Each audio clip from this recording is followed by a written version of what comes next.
Tyson's first two opponents were reliable losers and gave him a chance to develop his confidence in the ring. His third fight against Don Halpin, a more experienced boxer, was his first real challenge. Yep, 2 fights, 2 wins for Mike Tyson. We're back in Albany. We're back for opponent number 3. 23rd of May, 1985. Hard to believe Tyson's debut was just the 6th of March. He hasn't really crammed in hardly 6 minutes of fight action into his pro career so far. I wonder whether Don Halpin is going to extend Mike Tyson where Hector Mercedes and Trent Singleton have failed to do so. This is one formidable young man, Mike Tyson. Many felt that it should have been him and not Henry Tillman to go to the Los Angeles Olympics last year.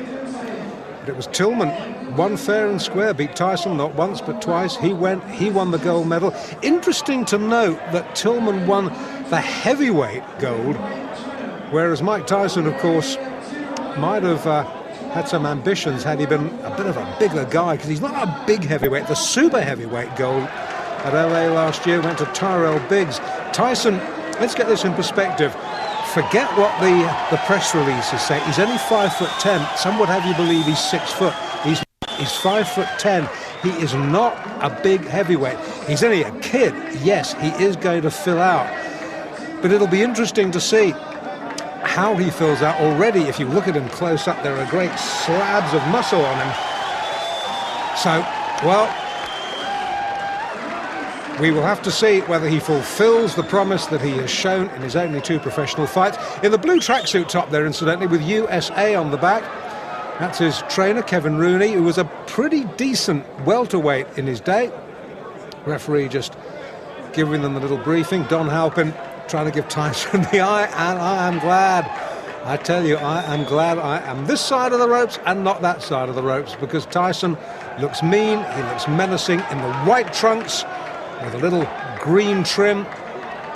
Don Halpin, who has got a record of 9 wins and 18 losses in a 27-fight career. Significantly, not one of those 9 wins has been inside the distance, so he is not going to hurt Tyson. Can he survive? Tyson.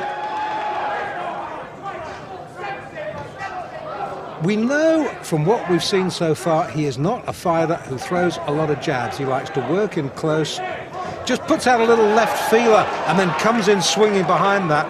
Halpin, nicely tucked up, good technique. But these body shots, they hurt. Trust me, they hurt. It's very rare that you will see a fighter stop with a single body shot. What they do is they sap your strength. They will wear you down in later rounds. That was a little bit near the borderline. Tyson gets away with it. You will note he's an orthodox fighter, Tyson. Left hand, left foot forward, as indeed is Halpin. It's probably asking a bit much in a young fighter's fledgling professional career to put him with a southpaw just yet. That'll come, that'll come. Already we're seeing a different side of Mike Tyson tonight. It's almost as if his corner have said to him, listen, you don't have to win every fight inside 1 round. Feel this guy out. This guy, professional fighter, Don Halpin, experienced 27 fights. Tyson has had just the 2. So feel this man out. Give him a little bit of respect. Probe for his weaknesses. Find out what his weaknesses are. When you found out what those weaknesses are, then you can exploit them. Tyson, notably slower. Just hark your mind back to those fights we saw just a few moments ago against Mercedes and Singleton. Tyson exploded out of his corner for those 2 fights. This, a much more calm, a much more measured approach from this young man. Originally from New York City, now fighting out of the Catskills, where his mentor and father figure, Customato, has been raising him in the fistic arts. It looks as though, you know, that Halpin's going to get through a round. I hope I'm not going to eat my words. Tyson down on his heels, and we saw him up on his toes in the opening round, first couple of fights. It's almost as if, as I said a moment or so ago, that his corner have told him, just extend this a little bit. Don't be in a rush to finish. And this is a good opening round. Good opening round for both boys. Halpin, to his credit, he's come to fight. He's testing Tyson out, got through with one or two good jabs. I still think Tyson is winning the round on the sheer volume of punches throwing. But Halpin, he's no mug. Good first round.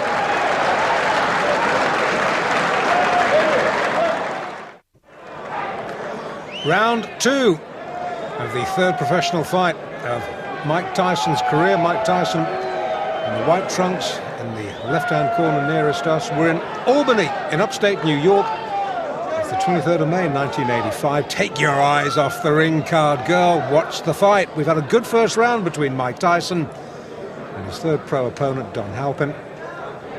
And all the more applause and praise for Halpin in that he has succeeded where the first two Tyson opponents, Hector Mercedes and Trent Singleton, failed, in that he has heard the bell for the end of round 1. Neither of those two gentlemen did. And it remains to be seen just how much Don Halpin, who's an experienced pro, having his 28th fight tonight, it'll be interesting to see just how far he can extend Mike Tyson. Great things expected of Tyson. Cus D'Amato, who, if you're a fight fan, will know was the guiding light behind the career of former world heavyweight champion Floyd Patterson. You will know that when D'Amato says this man can be a world beater, you've got to listen to it, you've got to respect it. But it's D'Amato will have seen things sparring that we haven't seen in Tyson's professional career, because we haven't had a chance to see yet exactly what he's capable of doing. We can see he's a superbly conditioned athlete. Well, that's down to Kevin Rooney and the gym work. We know that he's a good short puncher. We haven't really seen him throw a jab worthy of the name yet. But then again, the perfect heavyweight has yet to be born. I remember once the great Eddie Futch, trainer of Joe Frazier, sitting me down and telling me what Muhammad Ali's weaknesses were. Now, I was a fellow who thought Muhammad Ali didn't have any weaknesses until Eddie Futch told me. And when Eddie Futch had explained it to me, and you watched Ali next time, you realised the truth of what he was saying. So the perfect heavyweight has not been born, but maybe Mike Tyson might be, because that was a jolting little left hook that shook Halpin right down to his heels. He backs up, tries to hold, Tyson clubs him off again with the left. Now this is going to be a real test for Don Halpin.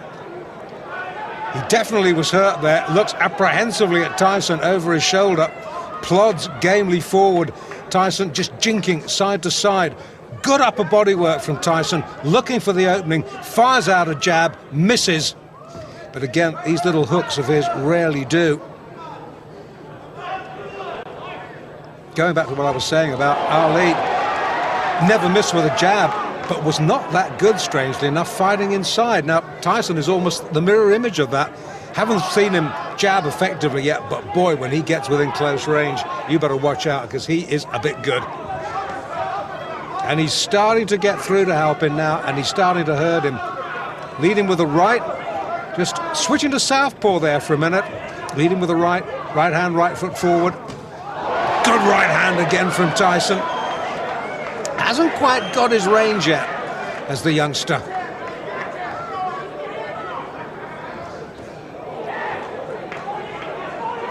Far cry from those early days in Brooklyn. When he was a kid, by his own admission, he was a bundle of trouble waiting to happen. And who knows what would have happened if Cus D'Amato hadn't picked him up and taken him under his wing.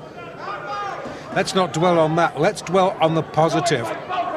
Let's dwell on the fact that we just might be seeing a man who could go on to great things in this heavyweight division. End of the second, Tyson glares at Halpin. Halpin, he's having none of it, ignores him, walks back to his corner. Tyson almost affronted that Halpin had managed to go 2 rounds. Round 3 now of the scheduled 6-rounder in Albany in upstate New York. Mike Tyson in the white, Don Halpin in the blue with the white trim. 2 completed rounds. Tyson has taken them both quite easily. But Halpin has posed in the sort of thought-provoking opposition that Hector Mercedes and Trent Singleton, the opening two opponents who folded inside and around, the pair of them haven't managed to do. And maybe Kevin Rooney in the Tyson corner has said, well, OK, you've worked this man out, open up a little bit now. Halpin, a little rueful grin, snakes out a right. You saw Tyson's head go back there. Score one, Halpin. Once again, Tyson switched to southpaw. Back to orthodox now. Now that's a sign of supreme confidence, isn't it? A young man in only his third pro fight, effortlessly switching between orthodox and southpaw. Again, fighting out of the southpaw stance. I think this is really just to see if he can, against an opponent who, as I've already said, is not going to hurt him. Halpin has never stopped anybody. I'm not even sure whether he's ever decked anybody. So he's not going to hurt Tyson. So Tyson can use this experience to just try out a couple of new moves, because there's a big difference between the gym and the ring, as any pro will tell you. And he hurt Halpin there. He backs him up against the ropes. The more experienced man holds on, the ref having none of it, pulls him apart. And every now and then, when Tyson gets through with a shot, he really shakes Don Halpin. And you can sense that Tyson maybe now is looking for the one big shot. Tyson himself just holds on. He's backed up himself on the ropes, turns him well. Halpin, wily old pro, the chin tucked down, but he gets clipped with a right hand then. He will not be able, I tell you, to take too many of those. Tyson now starting to double up, hooking off that jab, again fighting out of the southpaw stance, which he's favouring increasingly more in this fight. Maybe he's realised that Halpin doesn't like it when he comes at him southpaw fashion. Crowd, unlike the first couple of fights, pretty quiet, reacting to the good punch, but absorbed like I am, really, because, to be quite honest, having seen 2 one-round wins, I'd expected this to follow suit. I'd expected Don Halpin to be another sacrificial victim. Not to be. 3 rounds he's gone.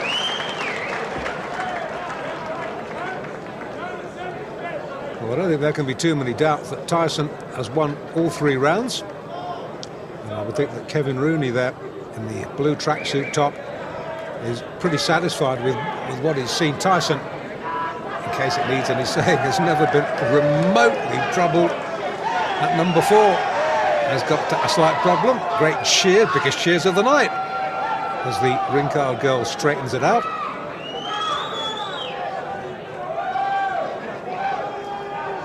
And fight fans are the same the world over. Show them pretty girl. Pretty girl gets the cheers. And the fighters, for the moment, are forgotten. Well, in the Halpin corner, they might, you never know, be harbouring thoughts of him being the first man to take Mike Tyson the full distance. Would be a first, wouldn't it? Round 4 then. Oh, good short. That's a short sneak right. Halpin's head jerked back. Now, Tyson has switched back to orthodox for this round. He's maybe had enough of playing around with southpaw. Maybe it was just a little vanity exercise. Maybe Kevin Rooney has said to him, OK, boy, you've had your fun. Now time for business. Well, this is a much slower and much more measured Mike Tyson in Albany tonight. Good right hand, Halpin down. You, behind the camera, had the most perfect view of that. Only difference is, you saw the punch, Don Halpin didn't. Mandatory 8, early in the 4th. Can Tyson finish this? I think so. I think so. That's enough. Now that last right-hander, that was questionable. Tyson celebrates. I didn't like to see that because Halpin was down and the back of his head snapped against the rope, and that could have been very dangerous. He's still a little bit dazed, is Don Halpin. Well, Tyson won. It was the manner of his victory, that one last right-hander. And they're keeping Halpin. Now, this I don't like to see. This is a little bit worrying. Halpin took one punch too many. The referee, I don't think he could have done much more than he did, to be quite honest with you. And I'm sure we'll see a replay in a minute. Yeah, here we go. Now this is the punch, the left hook that drives him across the ring. The fight was over then. Bang! That was the punch that caused all the damage. And the referee looked admonishingly at Tyson. I think he had stopped the fight by that point. It was the left hook, right hook combination that had finished it. Halpin was out on his feet at that point. If the ropes hadn't interrupted him, he would have been on the canvas. And that one extra right hook from Tyson, unnecessary, didn't like to see that. Got away with it. And I'm sorry to have to tell you, we're looking at Tyson here, I'm sorry to have to tell you that Don Halpin is still down on the canvas. Now they will be keeping him down just as a precaution. The worst thing when a fighter gets knocked out badly, the worst thing you can do is try and get him back on his feet quickly. And these are experienced cornermen, experienced ringside medical officials, and they will be just slowly, gently bringing Don Halpin round in his own time. We haven't as yet, thankfully, seen any call for a stretcher. And Tyson now looking a little concerned, maybe trying to justify why he threw that last right-hander. The statistics will show that it was a fourth-round knockout, and he's a little bit concerned, sort of shaking hands with Halpin's cornerman. The cornerman may be remonstrating a little bit with Mike Tyson there. The Halpin corner not happy. The crowd, as you would expect, subdued. No fight crowd anywhere in the world likes to see this sort of thing. As I was saying, it will go round, it will go down in the records as Tyson's third straight win. But the manner of the win, well, maybe a question mark over it.